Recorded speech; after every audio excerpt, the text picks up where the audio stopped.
Hindi sa ngalan ng malayang pamamahayag, maligayang pagbabalik, Herons. Narito tayo ngayon sa Universidad ng Makati para sa unang araw ng pasukan at ang muling pagbubukas ng Academic Building 3 na sumailalim sa pagsasaayos mula noong pandemya. Ako si Risi sa ilalim ng kagawaran ng Broadcast Media at ito ang Yumaksyon Ngayon!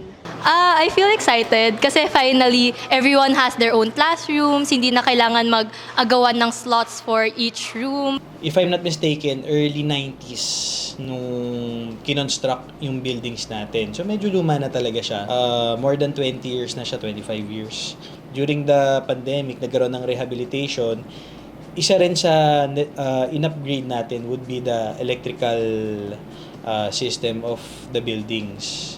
Lahat, Academic Building 1, 2, and 3. Ang main reason naman dito is because of climate change, iba na yung panahon ngayon compared to the 90s. Eventually kasi ang goal natin is to make all classrooms air-conditioned. Pagkapasok pa lang, very warm welcome since may pa-balloon sa entrance and very helpful din po yung help desk dito ng SSG.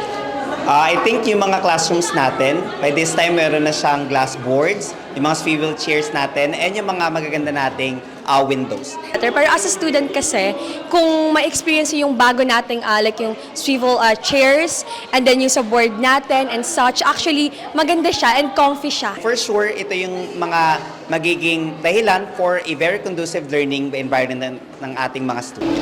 Tila masaya ang mga guro at kapwa nating kamag-aral sa pagbukas ng Academic Building 3. Ang kanilang mga opinyon ay makakatulong sa pag-improve ng experience sa gusali.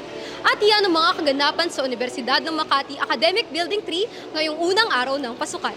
Muli, ako si Risi mula sa UMAC Student Multimedia Organization at ito ang Yumaksyon Ngayon!